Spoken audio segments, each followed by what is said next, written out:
अस्सलाम वालेकुम student, welcome to my channel Discover Education. आज हम 9th क्लास की बायोलॉजी को डिस्कस करेंगे। स्टूडेंट्स, इसमें जो है आपको एक चैप्टर 20 से 25 मिनट्स में कवर करवाया जाएगा और बहुत ज़्यादा इजी मेथड में करवाया जाएगा। तो आपसे रिक्वेस्ट है कि चैनल को सब्सक्राइब करें और बेल आइकन पर प्रेस करें ताकि हर आने वाली वीडियो आप तक पहुँच सके। चैप्टर नंबर 1 है इंट्रोडक्शन टू बायोलॉजी। तो ये स्टूडेंट्स के लिए साइंस सब्जेक्ट्स जो हैं जिन्होंने सेलेक्ट कर लिए हैं उनके लिए थोड़ा सा टफ होगा स्टार्ट में, लेकिन इंशाल्लाह आपको बहुत ज़्यादा इजी मेथड से समझाया जाएगा। केमिस्ट्री और फिज़िक्स के लेक्चर्स भी अपलोड कर दिए जाएंगे। अगर आप इसमें जो है मेरी थोड़ी हेल्प करें, मुझे सपोर्ट करें, चैनल को सब्सक्राइब करें, ठीक है, तो फिर जो है आपको केमिस्ट्री और फिज़िक्स के लेक्चर्स भी मिल जाएंगे 9th क्लास के चैप्टर वाइज। तो सबसे पहले हम देखते हैं, इसके ज़रा चैप्टर की तरफ चलते हैं। पहले हमारे पास आ जाता है फर्स्ट चैप्टर है इंट्रोडक्शन। हमने बेसिकली देखना है बायोलॉजी होती क्या चीज़ है, ठीक है। Science is the study in which observations are made, experiments are done and logically conclusions are drawn in order to understand the principles of nature, ठीक है। यानी जो हमारे पास कुदरत के असूल होते हैं, ठीक है, जैसे कि दिन का रात में तब्दील होना, तो ये सारी जो चीज़ें जो होती हैं हम सबसे पहले जो है ऑब्ज़र्व करते हैं, ठीक है। फिर उसके बाद ऑब्ज़र्व का मतलब ये होता है हम मुशाहिदा करते हैं, उसके बाद हम उस चीज़ों का तजर्बा करते हैं, फिर उनका जो है उनकी कोई लॉजिक निकाल के उनका फ़ाइनल हम रिज़ल्ट निकालते हैं, या हम कह सकते हैं फिर उनका हम नतीजा निकालते हैं, ठीक है। तो ये हमारे पास साइंस होती है। लेकिन साइंस के जो हमारे पास जो है इसमें इम्पोर्टेंट टॉपिक से हम जस्ट वही देखेंगे, ज़्यादा जो है वो डिटेल नहीं जाना। देखिए ज़रा, सबसे पहले हमारे पास आ जाता है introduction to biology. Biology is the scientific study of life, ठीक है। तो बायोलॉजी जो है वो साइंटिफिक स्टडी है लाइफ की। The word biology has been drive from two Greek words bios meaning life and logos meaning throughout और reasoning, ठीक है। तो ये आपने याद रखना है कि बायोस का मतलब होता है कि ज़िंदगी और लोगोस का मतलब होता है कि कोई रीज़न हो, ठीक है, रीजनिंग। तो स्टूडेंट्स, ये जो है मैं आपको साथ साथ बताती जाऊंगी कि आपके कौन से शॉर्ट क्वेश्चंस के लिए इंपॉर्टेंट है, कौन से एमसीक्यूज़ के हवाले से इंपॉर्टेंट है, तो आपने उसको हाईलाइट करते जाना है अपनी बुक्स पे। तो ये भी आप हाईलाइट कर लीजिएगा, ठीक है। नेक्स्ट आपने ये याद रखना है कि हमने बायोलॉजी में लिविंग ऑर्गेनिजम्स और इन लिविंग ऑर्गेनिजम्स का मुताला करना है, ठीक है, इनको स्टडी करना है। तो देखते हैं ज़रा, उसने कहा कि it is essential to study the structure functions are related aspect of living organisms. Living organisms हमारे पास होते हैं also provide information and remedies to human problems regarding health, food, environment, ETC, ठीक है। तो इसमें जो आपने हाईलाइट करना है वो ये करना है कि बायोस का मतलब और लोगोस का मतलब, ठीक है। तो ये आप हाईलाइट कर लीजिएगा जल्दी से। और ये याद रखना है कि जो बायोलॉजी है वो 2 ग्रीक वर्ड्स हैं, ठीक है। तो ये भी एमसीक्यूज़ के पॉइंट से इम्पोर्टेंट है। नेक्स्ट तरफ हम चलते हैं। अब हम देख लेते हैं बायोलॉजी की जो डिविजन्स हैं और ब्रांचेस हैं। आई होप आपको बायोलॉजी की समझ आ गई होगी। इसमें हम लिविंग ऑर्गेनिजम्स का जो है वो इसको स्टडी करेंगे, और इसके अलावा मैंने आपको बता दी है कि बायोलॉजी जो है वो किन 2 वर्ड से मिलकर बना है और उनके मीनिंग क्या है। उसने कहा कि इसकी 3 मेजर जो है बड़ी उनकी डिविजन्स की गई हैं, जिसमें डिफरेंट एस्पेक्ट्स हैं of lifes of the major groups of organisms. सबसे पहले हमारे पास है जोलॉजी। स्टूडेंट्स, इसमें जो है ना वो डेफिनेशंस है फर्स्ट यूनिट में, तो आपने जो है ना इनकी डेफिनेशन को अच्छे से रट्टा मारना है, क्योंकि ये मोस्ट इंपॉर्टेंट है पेपर के पॉइंट ऑफ व्यू से। इसमें आपके बहुत सारे एमसीक्यूज़ बनते हैं, बहुत सारे क्वेश्चंस बनते हैं, तो इसको आपने जो है वो अच्छे से समझना है। जोलॉजी जो होती है स्टूडेंट्स, वो जो होती है एनिमल्स का हम मुताला करते हैं जोलॉजी में, ठीक है। यानी एनिमल्स का मुताला किस तरह होता है कि, ठीक है, हम देखते हैं कि एनिमल्स उसमें जो है वो कौन सी, अगर कोई फॉर एग्जांपल कोई उसमें डिजीज़ हो तो उनका हमने जो है ऑब्जर्व करने के लिए हम जोलॉजी की जो है वो स्टडी करते हैं। बॉटनी में जो है वो प्लांट्स का मुताला किया जाता है। माइक्रोबायोलॉजी में जो है माइक्रोबायोलॉजी, जिस तरह बैक्टीरिया हो गया, तो आप माइक्रो से लगा लें, छोटी चीज़ों का, जो बारीक छोटी छोटी चीज़ें होती हैं उनका मुताला करने के लिए इस्तेमाल की जाती हैं, ठीक है। माइक्रो का मतलब भी होता है छोटे से छोटा, जैसे कि बैक्टीरिया, ठीक है। In order to study all the aspects of life, these divisions are further divided into 2 different branches as defined below. ये माइक्रोबायोलॉजी को 2 डिफरेंट ब्रांचेस में फर्दर डिवाइड किया गया है। तो ये भी जो है आपसे शॉर्ट क्वेश्चन आ सकता है कि माइक्रोबायोलॉजी की कितनी ब्रांचेस हैं, तो आपको याद होना चाहिए 2 डिफरेंट ब्रांचेस हैं। उसमें एक आ जाती है मॉर्फोलॉजी और दूसरी हमारे पास आ जाती है मॉलिक्यूलर बायोलॉजी। मॉर्फोलॉजी में जो है हम स्टडी करते हैं structure of the living organisms. ये हम इसी चैप्टर में डिस्कस करेंगे लिविंग ऑर्गेनिजम्स के स्ट्रक्चर्स को। अभी फ़िलहाल रटा लगाएं, तब मैं आपको एक्सप्लेन करूँगी। मॉलिक्यूलर बायोलॉजी हमारे पास जो है वो बायोकेमिस्ट्री डील करती है ऑफ मॉलिक्यूल्स ऑफ लाइफ, ठीक है। मॉलिक्यूल जैसे कि water, proteins, carbohydrates, lipids and nucleic acid. ये आपने 7-8 में डिस्कस किया होगा। वाटर का जो हमारे पास फार्मूला होता है, मॉलिक्यूलर फार्मूला H2O होता है, ठीक है। तो इनके जो है वो मुताला करने के लिए हम मॉलिक्यूलर बायोलॉजी से जो है वो यूज़ करते हैं, यानी स्टडी करती है। तो मॉलिक्यूलर से हमें याद रखना है कि मॉलिक्यूल्स का मुताला करने के लिए, ठीक है। तो नेक्स्ट हमारे पास आ जाता है एनाटॉमी। एनाटॉमी जो होती है वो इंटरनल स्ट्रक्चर्स ऑफ जो है वो स्टडी करती है, ठीक है। एनाटॉमी का काम होता है इंटरनल स्ट्रक्चर को स्टडी करना। हिस्टोलॉजी जो है वो जो टिश्यूज़ होते हैं माइक्रोस्कोपिक, यानी छोटे से छोटे जो हमारे जैसे कि बैक्टीरिया हो गया, इनके जो टिश्यूज़ होते हैं इनको स्टडी करती है हिस्टोलॉजी, ठीक है। मैं आपको बहुत ज़्यादा इजी वे में समझा रही हूँ स्टूडेंट्स, तो आपने कंफ्यूज नहीं होना। कोई भी कन्फ्यूजन हो तो आपने कमेंट बॉक्स में मुझसे पूछना है, तो इंशाल्लाह आपको फ़ौरन रिप्लाई किया जाएगा। सेल बायोलॉजी में हम स्टडी करते हैं structures and the functions of cells and cells organelles is called the cell biology. Cells का तो आई होप आपको पता होगा, अगर नहीं पता तो इसी चैप्टर में हम डिटेल से डिस्कस करेंगे। फिलहाल आप याद रखें कि सेल बायोलॉजी की डेफिनेशन ये है कि हम सेल ऑर्गेनीज जो है स्ट्रक्चर और इनके फंक्शंस को स्टडी करते हैं। This branch also deal with this study of cell division. अब देखिए ज़रा, ये हमारे यहाँ तक तो डेफिनेशन हो गई। अब डेफिनेशन से आगे जो लाइंस होती हैं ना, वही मैक्सिमम एमसीक्यूज में घुमा फिरा कर आपको बता दी जाती हैं। तो this branch also deals with the study of cell division. अब ये पूछ सकते हैं कि कौन सी ब्रांच है जो सेल डिवीजन की स्टडी के लिए यूज़ की जाती है, तो आप फ़ौरन कंफ्यूज हो जाएंगे, ये पता नहीं कहाँ से आ गया। ये आता आपकी बुक से ही है, तो आपको पता होना चाहिए ये सेल बायोलॉजी है, ठीक है। नेक्स्ट है हमारे पास physiology. The branch deal with the study of functions of different parts of living organisms, ठीक है। और हमारे पास है जेनेटिक्स। जेनेटिक्स जो है वो जीन्स का मुताला है, तो आप इसके नाम से याद कर लीजिएगा। जेनेटिक्स जो होती है वो जीन्स और इनके rules. Inheritance is called the genetics. Inheritance कहते हैं विरासत के जो रूल्स होते हैं, ठीक है। Inheritance means the transmission of characters from one generation to the other. Inheritance जो है इसका मतलब है कि विरासत की जो ट्रांसमिशन होती है ना, एक जनरेशन से अदर जनरेशन में। फॉर एग्जांपल जैसे कि आप स्टूडेंट्स देखें अपने आप को, आपकी कोई ना कोई ऐसी चीज़ होगी जो कि अपने पेरेंट्स से मिलती है, जो कि अपने भाई से मिलती है, तो ये जो है वो ही इनहेरिटेंस ही होती है, वो विरासती होता है, जो कि आप अपने जो है वो अपने फैमिली में किसी एक बंदे से फर्दर से मिल रहे होते हैं, ठीक है। तो आपकी शक्ल मिलती जुलती होती है, कोई भी बाहर आपको देखता है तो फ़ौरन पहचान लेता है कि आप इसके बेटे हैं या इसके बहन भाई जो भी हैं। तो ये जो है वो inheritance means the transmission of character from one generation to the other. I hope इसकी आपको समझ आ गई होगी। एम्ब्रियोलॉजी जो होती है, it is the study of development of an embryo to a new individual, ठीक है। तो ये सारे सेल्स में ही होते हैं। हम सेल्स को डिस्कस करेंगे तो आपको इसकी भी समझ आ जाएगी। वैसे ही आपने एम्ब्रियो के बारे में आपको पता होगा, आपने जो है छोटी क्लासेस में इसको स्टडी किया होगा 6, 7, 8 में। नेक्स्ट हमारे पास आ जाता है taxonomy. It is the study of naming and classification of organisms into groups and सब ग्रुप्स, ठीक है। हमने जो है किसकी स्टडी है, ये क्लासिफिकेशन करनी है ऑर्गेनिजम्स की ग्रुप्स में या सब ग्रुप्स में। स्टूडेंट्स ग्रुप्स होते हैं वो जैसे कि ऑर्गेनिजम्स के, मैंने अपने आप, ठीक है, आपको एक एग्जांपल दे रही हूँ। ऑर्गेनिजम्स के 2 ग्रुप्स हैं, अब इसके फर्दर सब ग्रुप्स बनाने हैं। मीन के सब ग्रुप्स जो है वो 2 ग्रुप्स के आगे फिर मज़ीद हम ग्रुप्स बनाएंगे, सब ग्रुप्स आ जाएंगे। आप कह सकते हैं सब ग्रुप जो होते हैं वो छोटे छोटे से ग्रुप्स होते हैं, ठीक है। तो उसमें हमारे पास ये आ जाते हैं। नेक्स्ट हमारे पास जो है पैलियोन्टोलॉजी है। It is the study of fossils which are the remains of extinct organisms. Environmental biology है, ठीक है। ये स्टूडेंट्स इसमें जो फर्स्ट चैप्टर है ना, इसमें ओवरव्यू दिया गया है कि बायोलॉजी का यूजेस कहाँ कहाँ है, उसकी स्टडी हम कहाँ कहाँ से, ठीक है, कर सकते हैं। तो आपने जो है ना डेफिनेशन अच्छे से याद करनी है, मैं बार बार कह रही हूँ।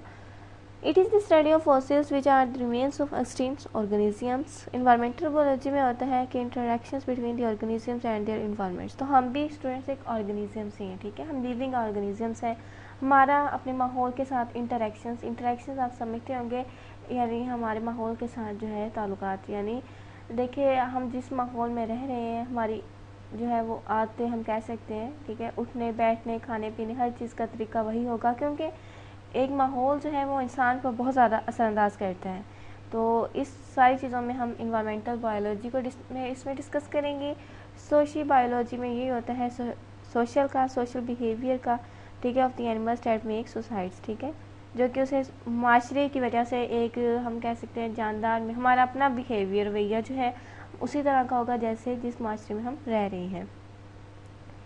नेक्स्ट डेफिनेशन इसके आ जाती है पैरासाइटिजर्स, ठीक है। पैरासाइट्स जो होते हैं आपने ये पढ़ा होगा, पैरासिटिज्म, पैरासाइट्स, ये जो है आपने 7 या 8 क्लास में इसको पढ़ा होगा। पैरासाइट्स जो होते हैं are the organisms that make food and shelter from living host and in turn harm them, ठीक है।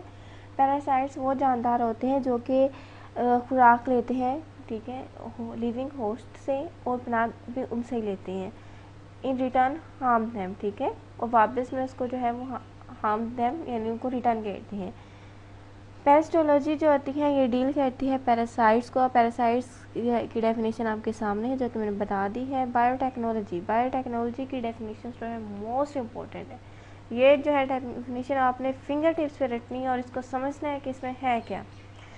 It deals with the practical applications of living organism to make substance for the welfare of mankind, ठीक है। ये deal करती है practical applications को living substances of living organisms to make substance, ठीक है, for the welfare of mankind. ये ज़रा इसकी आगे डेफिनेशन दोबारा आएगी जिसमें थोड़ी डिटेल से बताई गई होगी, वहाँ पे आपको मैं थोड़ा सा समझाऊंगी। इम्यूनोलॉजी जो होती है इम्यून सिस्टम ऑफ एनिमल्स का स्टडी करती है। इम्यून सिस्टम जो होता है ना स्टूडेंट्स, वो होता है कुव्वत मदाफियत, ठीक है, बर्दाश्त करने की कुव्वत हम कह सकते हैं, which depends the body against the invading microbes.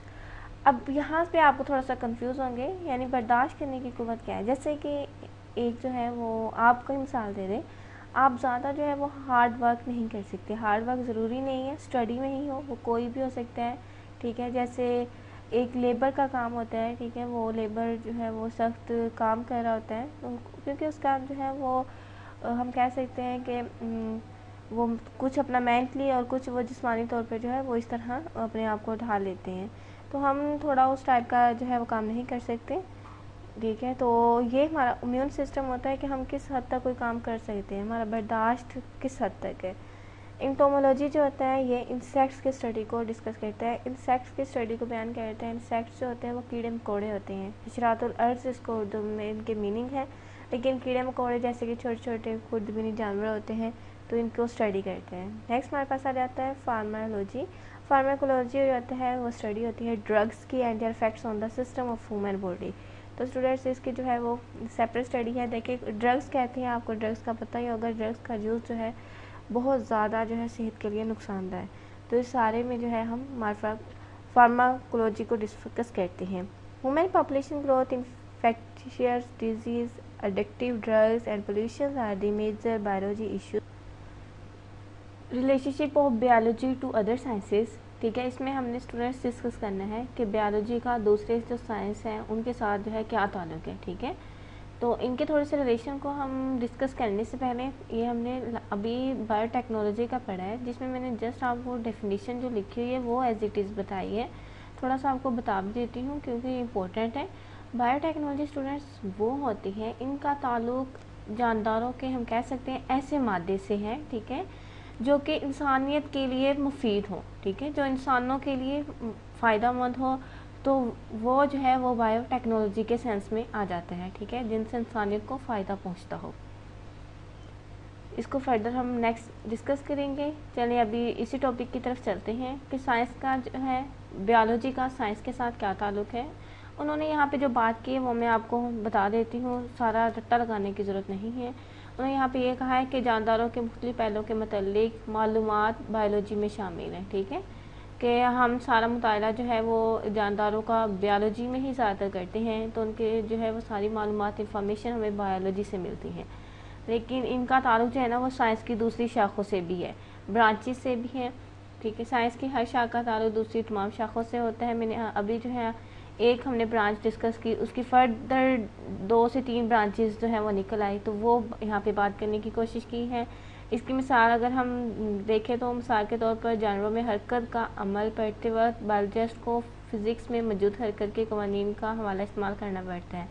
ठीक है, तो ये देखिए उन्होंने यही एग्जांपल जो हमें दी है, हमें फ़िज़िक्स के कुछ लॉज होते हैं, कानून होते हैं, जो कि अभी आपके लिए फ़िज़िक्स नया नया लफ्ज़ है, न्यू बुक है, तो हम पढ़ेंगे, फिर आपको वो सब्जेक्ट भी अगर आप इसमें सपोर्ट करेंगे फिर आपको पता चल जाएगा। तो इसमें जो है ना वो जानदारों की हरकत का मतलब होता है कि उनकी नकल हरकत, ठीक है, तो उनको कुछ जानदारों को मुताला करने के लिए हम फिज़िक्स के लॉज को भी डिस्कस करते हैं। लेकिन फ़िज़िक्स तो साइंस की दूसरी ब्रांच में आ जाएगी ना, तो इस हम कह सकते हैं कि बायोलॉजी का जो है वो साइंस से भी ताल्लुक़ है। This form the basis of interdisciplinary sciences. ठीक है, तो इससे वैन इंटरडिसिप्लिनरी साइंसेस, ठीक है, जन्म लेती हैं। तो ये था, इसमें जो है वो बस थोड़ा सा आप पढ़ लीजिएगा। जैसे मैंने आपको बताया है कि साइंस अगर दूसरी बायोलॉजी का अगर साइंस से है ताल्लुक़ तो वो किस तरह है, क्योंकि हम जो है कुछ चीज़ों को डिस्कस करते हैं दूसरी साइंसेस में, जिस तरह उन्होंने एग्जांपल दी है laws of motions in physics हम डिस्कस करेंगे अगर हमने एनिमल्स की मूवमेंट का प्रोसेस स्टडी करना हो। तो ये था टॉपिक। नेक्स्ट हमारे पास आ जाती है बायोफिज़िक्स। तो आपने इसके थोड़े से नाम से ही ले लेना है कि हमारे पास बायोफिज़िक्स जो है बायोलॉजिकल मुज़ाहिर पर इसका जो है वो इतलाक़ होता है, बायोलॉजिकल मुज़ाहिर पर। ठीक है, it deal with the study of principles of physics which are applicable to biological phenomena. ठीक है, फॉर एग्जांपल इसकी मिसाल देख लेते हैं। फिज़िक्स में लीवर और बायोलॉजी में जानवरों की कीटाणुओं के काम करने के असूल एक से हैं। ठीक है, between the working principles of liver in physics and limbs of animals in biology। Next हमारे पास आ जाते हैं बायोकेमिस्ट्री। बायोकेमिस्ट्री जो होती है, देखें केमिस्ट्री में हम कंपाउंड्स के बारे में पढ़ेंगे, एलिमेंट्स के बारे में पढ़ेंगे। ठीक है, तो ये सारी चीज़ें हम केमिस्ट्री में डिस्कस करेंगे। तो अभी थोड़ा सा इसका इंट्रो देख लेते हैं कि बायोकेमिस्ट्री में हमारे पास क्या होगा। इसका ताल्लुक जानदारों में मौजूद कंपाउंड्स और केमिकल रिएक्शंस जो है इसके मुताले से होता है। ठीक है, मिसाल के तौर पर फोटोसिंथेसिस, रिस्पिरेशंस के बुनियादी मेटाबॉलिज्म को समझने के लिए हम केमिस्ट्री का इल्म हासिल करते हैं। तो ये इसकी मिसाल दी गई थी। For example the study of basic metabolisms of photosynthesis and respiration involves the knowledge of chemistry. Next हमारे पास आ जाते हैं बायोमैथमेटिक्स।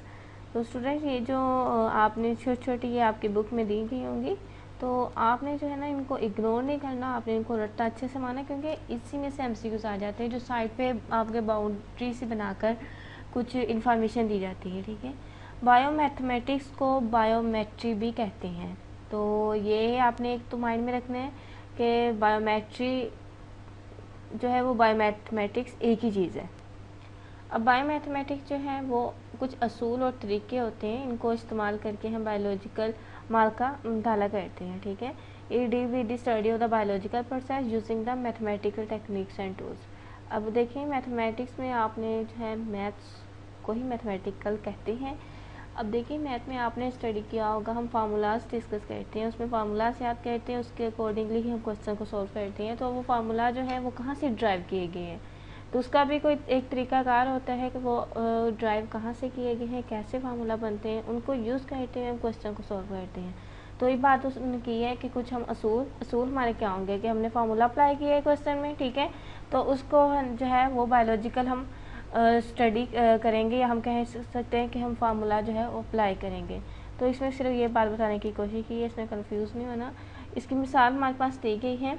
मिसाल के तौर पर तजर्बाती काम के बाद इकट्ठे होने वाले अदाद शुमार के तजिया के लिए बायोलॉजिस्ट को मैथमेटिकल के असूल इस्तेमाल करने बैठते हैं। ठीक है, तो कोई भी चीज़ है सबसे पहले हमने जो है उनको इकट्ठा करना है। इकट्ठा कैसे करेंगे, सम करेंगे, सम जो है मैथ में हमारे पास आ जाएगा। तो ये थोड़ी सी उसने बात की है जो मैंने आपको बता दी है। नेक्स्ट हमारे पास आ जाता है बायोजियोग्राफिया। अब देखिए ज़रा, आप यहाँ से इसके नाम से लगा सकते हैं जियोग्राफिया। जियोग्राफिया में हम जो है वो ज़मीन का मुताला करते हैं। ठीक है, ज़मीन के मुख्तलिफ़ हिस्सों में जो रहने वाले जानदार हैं, स्पीशीज़ कहते हैं, उनकी मौजूदगी, ठीक है, किस किस हिस्से में पाए जाते हैं और ये जो है वो कहाँ तक फैले हुए हैं, या हम कह सकते हैं इनका फैलाव का मताला करते हैं।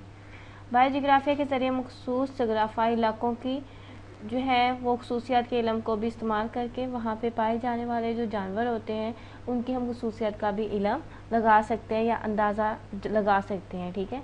यानी हम बायोजियोग्राफिया के ज़रिए ये देखेंगे कि इसका जो है वो माहौल कैसा है, ठीक है, मुख्तलिफ इलाकों का जो भी है, तो फिर वही माहौल के तहत जो है उस जानदार में वो खसूसियात पाई जाएंगी।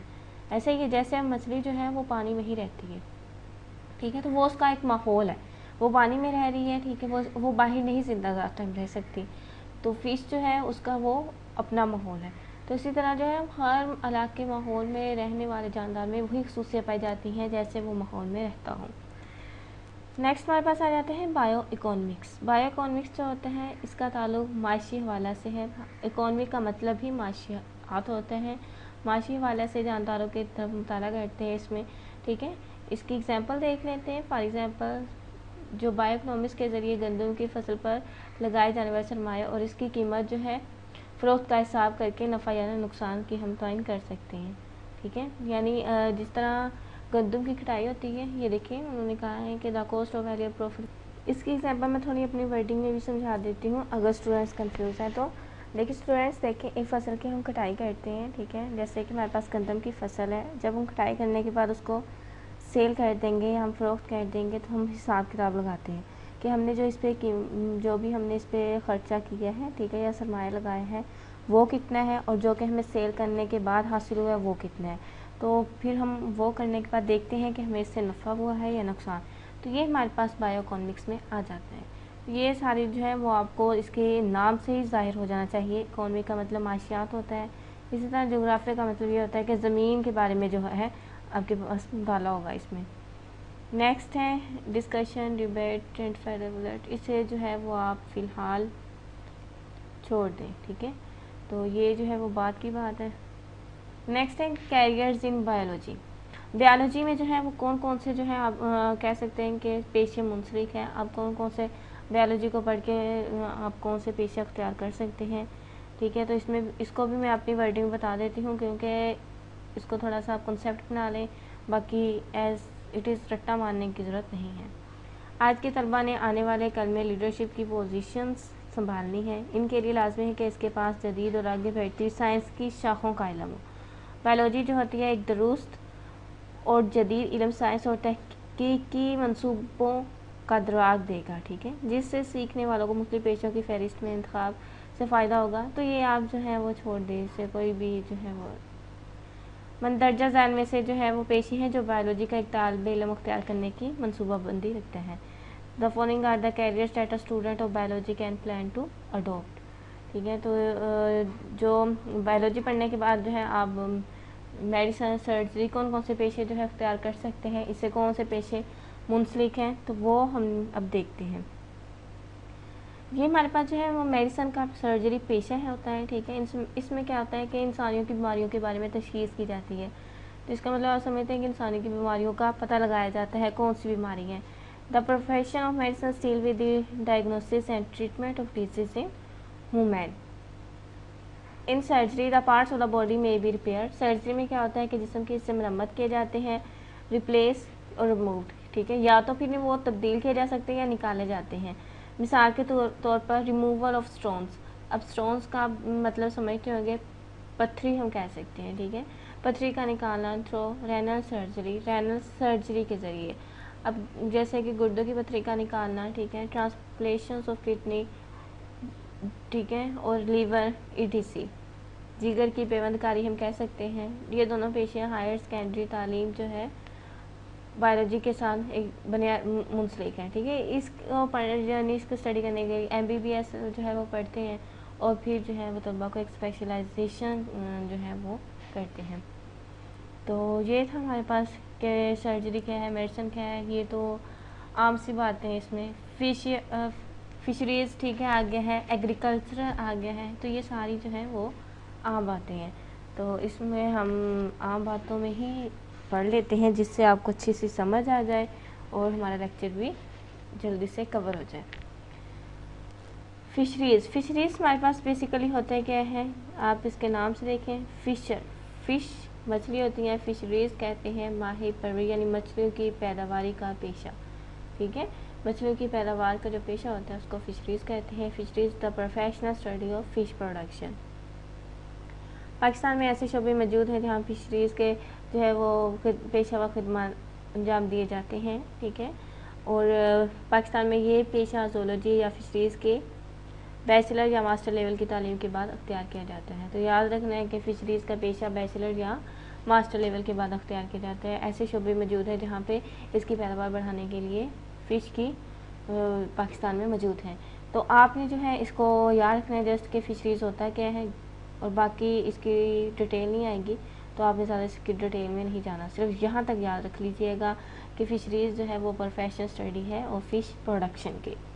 नेक्स्ट आ जाता है एग्रीकल्चर। यहाँ से एग्रीकल्चर से हर स्टूडेंट ही वाकिफ़ होगा। ये ज़राअत की पेशे से मुतल्लिक होते हैं, ठीक है। ग़िज़ाई फसलों और जानवरों से मुतल्लिक है, ठीक है, जो खुराक के ज़राए हैं हमारे।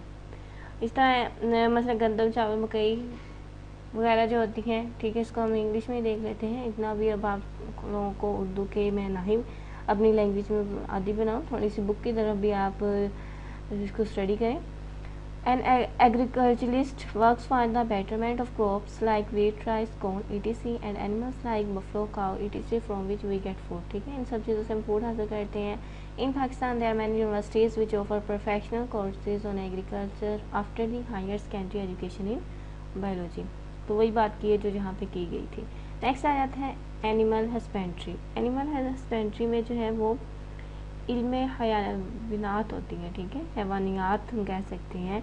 तो it is the branch of agriculture concern with the care and breeding of domestic animals life stock, ठीक है। ये एग्रीकल्चर की ही एक शाख होती है जिसमें पालतू जानवर, ठीक है, जैसे कि आपको पता है कैटल, शीप, etc. ये हमारे पास इसमें लाइफ स्टॉक में आ जाती हैं, ठीक है।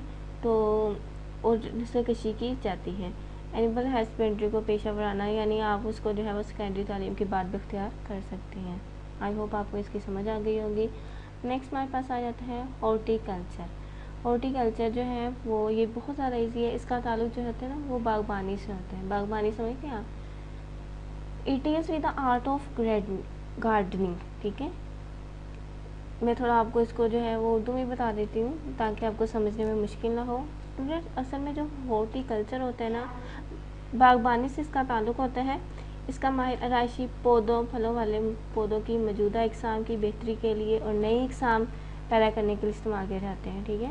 यानी जो बाग की देखभाल करते हैं, पौधे उगाते हैं, फ्रूट यानी फल वगैरह, तो इन सब की जो है वो देखभाल करते हैं और इनको जो है वो मज़ीद इनकी पैदावार बढ़ाने की कोशिश करते हैं। तो ये इससे रिलेटेड है हॉर्टिकल्चर। और जो बायोलॉजी जो होते हैं, students can adopt this profession after their higher secondary education. तो इस प्रोफेशन को जो है ना वो स्टूडेंट्स हायर एजुकेशन हासिल करने के बाद अख्तियार कर सकते हैं। नेक्स्ट हमारे पास आ जाता है फार्मिंग। फार्मिंग जो है इसका ताल्लुक मुख्तलिफ किस्म के फार्म और उनको तैयार करने, महफूज करने से होता है। अब फार्म जो है ये आप देख सकते हैं मिसाल के तौर पर कुछ फार्म्स में से किसी के ऐसे अख्तियारात इस्तेमाल किए जाते हैं, ठीक है, यानी एनिमल्स की प्रोडक्शंस के लिए ऐसे इख्तियारात भी हासिल होते हैं जो कि प्रोटीन और दूध के जो है वो ज़राए हैं। ज़्यादातर इसमें दूध और प्रोटीन्स जानवर ये वाले शामिल होते हैं। पोल्ट्री फार्म्स मुर्गियों अंडों की पैदावार हासिल की जाती है। इस तरह फ्रूट्स वगैरह की पैदावार बढ़ाने के लिए मुख्तलिफ तरीक़ाकार इस्तेमाल किए जाते हैं। तो ये हमारे पास फार्मिंग में आ जाता है। थोड़ी सी हम इंग्लिश भी पढ़ लेते हैं। अब आपको तो कुछ ज़्यादा ही आसानी फराहम की जा रही है मेरा ख्याल है, तो हम थोड़ी सी इंग्लिश को भी साथ लेके चलते हैं। It deals with the development and maintenance of different types of farm, ठीक है। फॉर एग्जांपल कुछ farms animals breeding technologies are used for the production of animals which are better protein and milk source.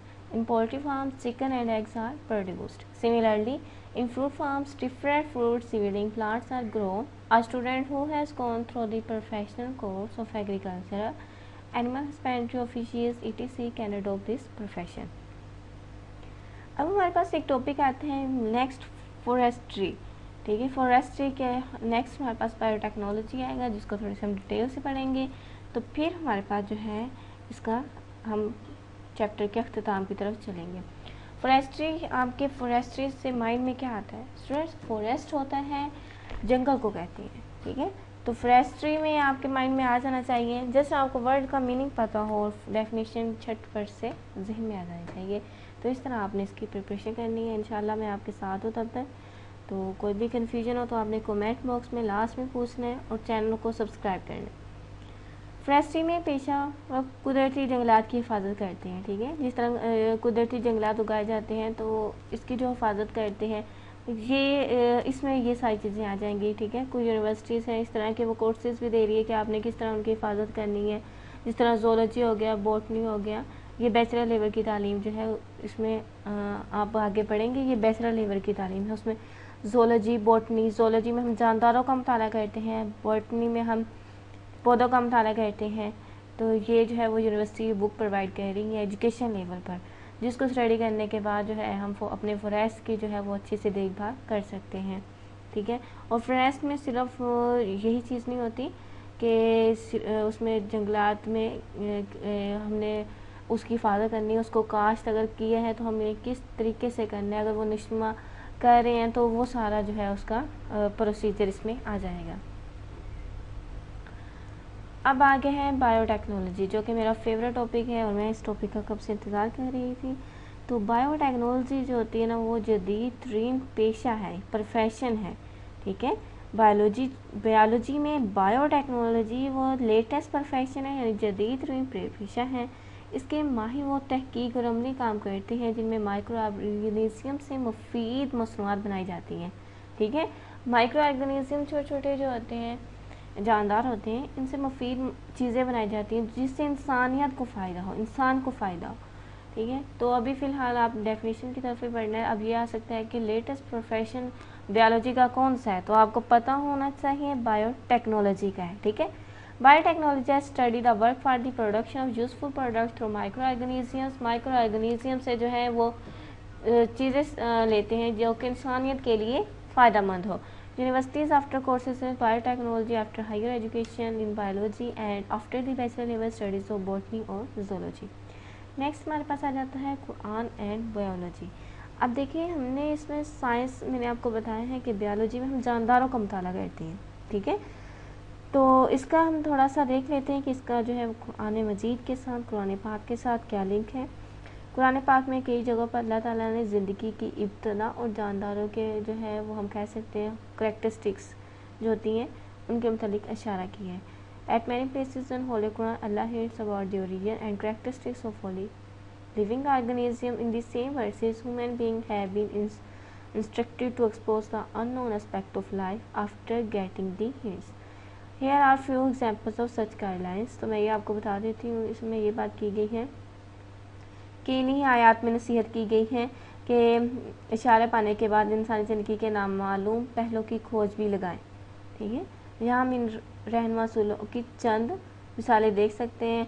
देखें यहाँ पे लिखा हुआ है was Allah मिनल माई कुल्ल शैइन हय्य। देखिए इसकी we made every living thing from water. हमने हर जिंदा चीज़ पानी से तख्लीक की है, ठीक है। तो अब कुरान पाक में तो ये आयत आ गई है, इसकी खोज लगाना ये जो है अल्लाह ताला ने कहा है कि ये इंसानों का काम है। वो कैसे खोज लगा सकती हैं, जो कि हमारे पास ये बुक्स दी गई हैं, हम इनको मुताला करके, ठीक है, तो साइंसी रिसर्च करके। तो यहाँ पे बात उन्होंने की है कि आयत का तर्जमा है कि हमने हर चीज़ जो है वो ज़िंदा चीज़ पानी से तख्लीक की है, ठीक है। तो ये जो है we know that the water makes the 60-70% of the composition of protoplasm of all living things. The above verses hint at the common origin of all living things in water, as Allah has ordered human beings to think at the hints given by Him. We should study living things so that the mysteries of their origin can be revealed.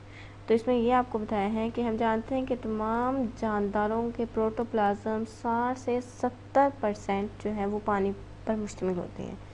अब protoplasm का जो है वो आपको I hope पता होगा क्योंकि आप स्टार्ट से पढ़ते आए हैं। ये भी जानते हैं कि ज़िंदगी का आगाज़ पानी से हुआ था। तमाम जानदारों की पानी में मुश्तरका इब्तदा का इशारा भी देती है। चूँकि अल्लाह ताला ने अपने ही दिए गए इशारों पर सोचने का हुक्म दिया, हमें जानदारों का मुताला करना चाहिए ताकि हम इनका जो है वो पढ़ सकें, इनका राज तो पढ़ सकें कि कौन से राज छुपे हुए हैं। हमें इशारा दे रही है, जस्ट हमने खोज लगानी है, ठीक है। नेक्स्ट हमारे पास एक और आयत दी गई है, खलक़ल इंसान मिन सलसालिल कल फ़ख़्ख़ार, he made man from clay like the potter. तो इसका क्या मतलब है, इस अल्लाह ताला ने इंसान को ठीकरी की तरह यकजहती हुई मिट्टी से पैदा किया, ठीक है। और दूसरी हमारे पास आयत है और जिसका जो है हम जस्ट तर्जमा देख लेते हैं। Then fashioned with the drop a cloth, then fashioned with the cloth a little lump, then fashioned with the little lump bones, then clothed the bones with flesh, ठीक है। तो इसका जो हमारे पास तर्जमा है वो देख लेते हैं। फिर हमने इस लुत्फ़ा को खून का लोथड़ा बनाया, हमने इस लोथड़े को गोश्त की बोटी बनाया, फिर इसने इस बोटी के हड्डियाँ बनाया, फिर हमने हड्डियों पर गोश्त पहनाया। तो when we think at the hint given in both these verses, we find the events that occurred in the creation of human beings. Allah also hints at the methods of the development of animals including human beings, ठीक है। तो next हमारे पास एक और versus दी गई है, इसका भी हम मुताला कर लेते हैं। इसमें जो है उसने कहा कि अल्लाह had created every animal from water, then some of them creep up over their bellies, other walk on 2 legs and other on 4. Allah creates what he places, ठीक है। अल्लाह ने हर जानदार को पानी से पैदा किया, अभी हमने आयत में पढ़ा था एक में, ठीक है। सो बाज़ इनमें से अपने पेट के बल चलते हैं, बाज़ 2 पाँव पर चलते हैं और बाज़ जो है जो 4 पाँव पर चलते हैं, ठीक है। अल्लाह जो चाहे करते हैं, बेशक हर चीज़ पर कादिर है। तो ये भी वर्सेस जो है ये डिस्क्राइब कर रही है, इसमें भी इशारा किया गया है, अल्लाह ताला ने हमें इशारा दे दी है अपनी आयत के ज़रिए, लेकिन इनकी खोज लगाना वो हमारा काम है। अब कुछ मुस्लिम साइंटिस्ट थे जिन्होंने जो है वो काफ़ी बुक्स जो है वो इंट्रोड्यूस करवाई थी, ठीक है। तो हम उनके बारे में पढ़ लेते हैं। मुस्लिम साइंसदान थे, इनमें जो है यहाँ पर हमारे पास जो है यहाँ से स्टार्ट कर लेते हैं। जाबिर बिन हयान, अब्दुल मालिक अस्माई एंड बू अली सीना in the development of the present day knowledge of plants and animals. इन्होंने पौधे और जानवरों के बारे में मुताला किया था। तो आप यहाँ से हाईलाइट कर लें। सबसे पहले हमारे पास आ जाता है जाबिर बिन हयान, ये जो है वो 721 से 1815 तक रहे थे, ठीक है। He was born in Iran and practice medicine in Iraq, ठीक है। इन्होंने जो है ये ईरान में पैदा हुए थे, लेकिन इन्होंने प्रैक्टिस जो है वो तिब की प्रैक्टिस, मेडिसन तिब को कहते हैं, ठीक है, ये वो प्रैक्टिस इराक में की थी।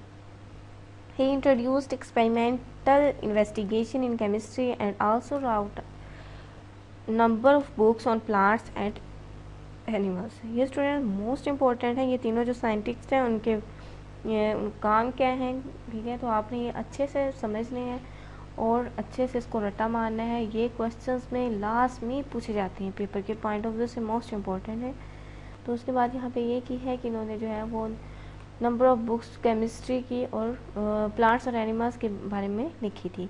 इस फेमस बुक्स आर अल नबात एंड अल हैवान। तो ये वाली जो बुक है ना, अल नबातात और अल हैवान, तो ये स्टूडेंट्स एमसीक्यूज़ के हवाले से बहुत ज़्यादा इंपॉर्टेंट है कि कौन सी बुक्स थी, किस साइंसदान ने उसको जो है वो फेमस उसकी बुक थी, कौन से साइंसदान की थी, किस चीज़ के बारे में मुताला किया था।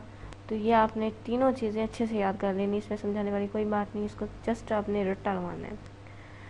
नेक्स्ट हमारे पास आ जाता है कि अब्दुल मालिक अस्माई, he is considered the first Muslim scientist to study animals in detail. His famous writing include Al-Abi camel, Al-Khali horse, Al-Wash animal and काल्क इंसान, ठीक है। तो ये वाली जो बुक्स थी ना, इन्होंने इसके बारे में किया था। अल-वहोश जानवर, खल्कुल इंसान है ये, ठीक है। ये लिखा हुआ हमारे पास खल्कुल इंसान, सॉरी पहले जो है मिस्टेक थोड़ी हो गई थी। तो इनकी ये मशहूर किताबें थी और वो जो है वो ईरान में पैदा हुए थे। हमारे पास सॉरी पहले साइंसदान थे जिन्होंने तफसील से इसका एनिमल्स के बारे में स्टडी की थी, ठीक है। नेक्स्ट हमारे पास जो है ये आप याद कर लीजिएगा, ये आपके जो है इन्होंने फेमस राइटिंग्स जो कि फेमस इनकी किताबें थी, तहरीरें थी, हम कह सकते हैं, किताबें नहीं थी, इनकी तहरीर थी ये, तो वो ये वाली हैं, ये आपने याद रखनी है अच्छे से।